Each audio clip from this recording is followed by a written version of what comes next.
आशा करता हूँ आप सब लोग घर पर सुरक्षित और मंगलमय होंगे।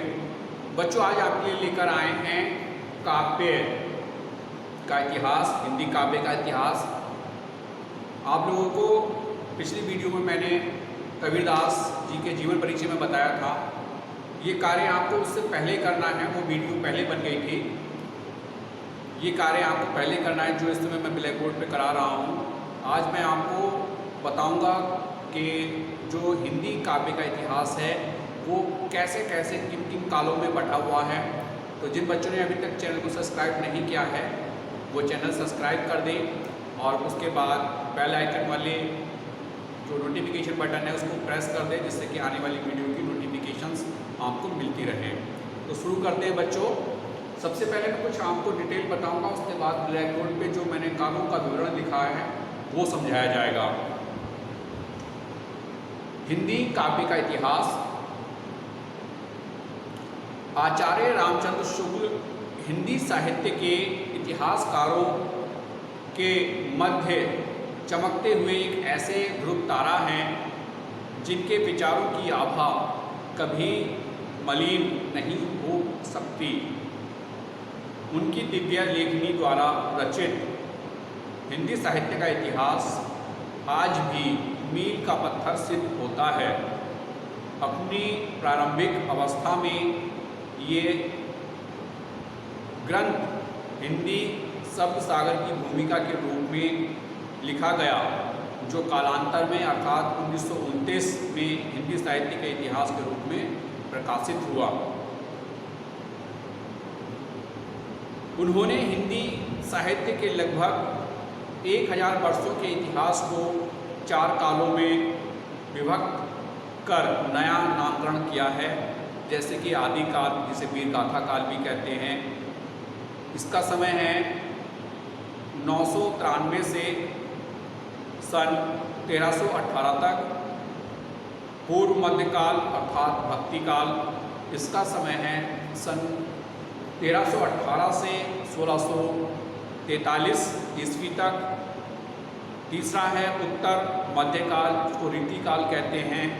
इसका समय है सन 1643 से 1843 तक।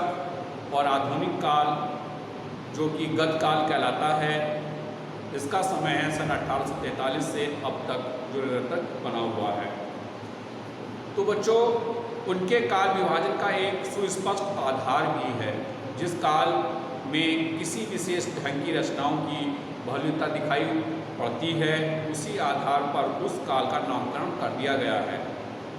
वीरों की गाथाओं के आधार पर आदिकाल को वीर गाथा काल, भक्ति की प्रधानता के कारण पूर्व मध्यकाल को भक्ति काल और रीति ग्रंथों की बहुलता के कारण उत्तर मध्यकाल को रीति काल और गद्य की रचनाओं को प्राधान्य होने के कारण आधुनिक काल को गद्य काल की संज्ञा दी गई है। तो वीर गाथा काल को छोड़कर शेष काल के नामों को परवर्ती इतिहासकारों ने भी स्वीकार किया है। तो ये था एक संक्षिप्त परिचय जो कि आचार्य रामचंद्र शुक्ल जी ने विभाजन किया था कालों के आधार पर हिंदी काव्य के इतिहास को। तो मैं आज पहले ब्लैक बोर्ड पे आपको समझाना चाहूँगा। देखते हैं ये जो आपको पढ़ाया जा रहा है माध्यमिक शिक्षा परिषद उत्तर प्रदेश के कक्षा 11 की हिंदी पाठ्यपुस्तक का इतिहास से संबंधित है काव्य का। चलिए मैं ब्लैक बोर्ड पर आपको समझाता हूँ। हिंदी काव्य का इतिहास। हिंदी काव्य का इतिहास 4 भागों में बटा हुआ है।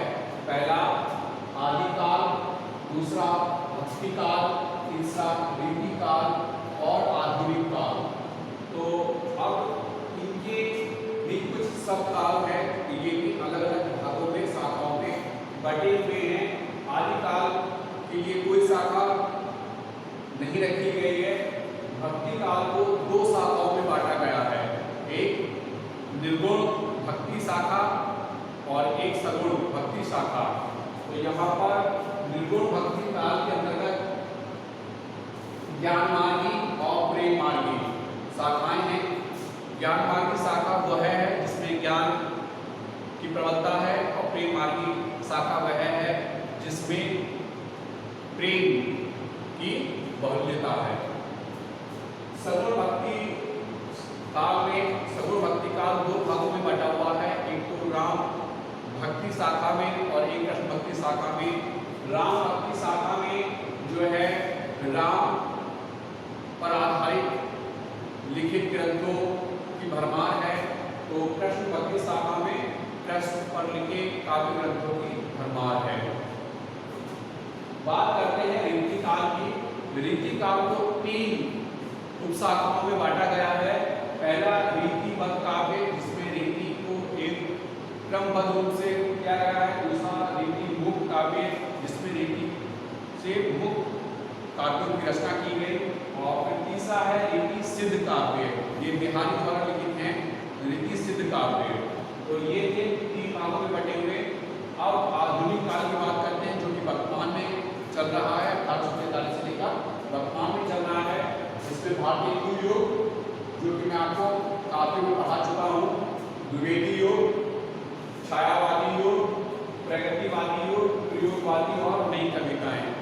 आधुनिक जो काल है वो गद्य का काल है, और पिछली वीडियो में मैं इसको पढ़ा चुका हूँ, आप पिछली वीडियो से इसको देख सकते हैं।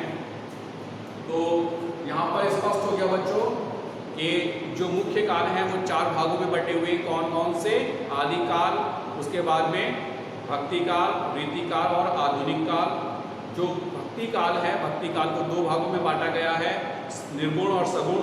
निर्गुण को भी 2 भागों में बांटा गया है, पहली ज्ञान मार्गी शाखा और दूसरी प्रेम मार्गी शाखा।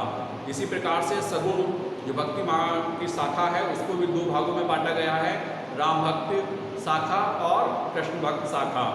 इसके बाद बात करते हैं रीतिबद्ध। रीतिबद्ध को 3 उप शाखाओं में बांटा गया है, पहले रीतिबद्ध काव्य, फिर रीति मुक्त काव्य और रीति सिद्ध काव्य। इसी प्रकार से जो आपका आधुनिक काल है, आधुनिक काल को 5 भागों में बांटा गया है। पहला भारतीय हिंदू युग, दूसरा द्विवेदी युग, तीसरा छायावादी युग, चौथा आपका प्रगतिवादी युग और 5वां प्रयोगवादी या नई कविताएं। तो इस प्रकार से ये था आपके युग का विभाजन। आशा करता हूँ मैं आपको ये वीडियो समझ आई होगी। जो चार्ट मैंने ब्लैक बोर्ड पे बनाया है, आप इसका एक प्रारूप अपने नोटबुक पर तैयार कर लेंगे, यानी कि इसको ऐसे ही उतार लेंगे, जिससे कि आपको इसका अवलोकन करने में आसानी हो। आगे विभिन्न प्रकार से इससे संबंधित प्रश्न पूछे जाते हैं अलग अलग, तो आप लोग इसको विधिवत रूप से अपनी नोटबुक पर तैयार कर लेंगे। और फिर उसके बाद जो आगे की वीडियो आएंगी उसमें आगे के काल आपको पढ़ाए जाएंगे। तो बच्चों, आज की वीडियो में बस इतना ही। मिलते हैं नेक्स्ट वीडियो में, जब तक के लिए हैव अ नाइस डे।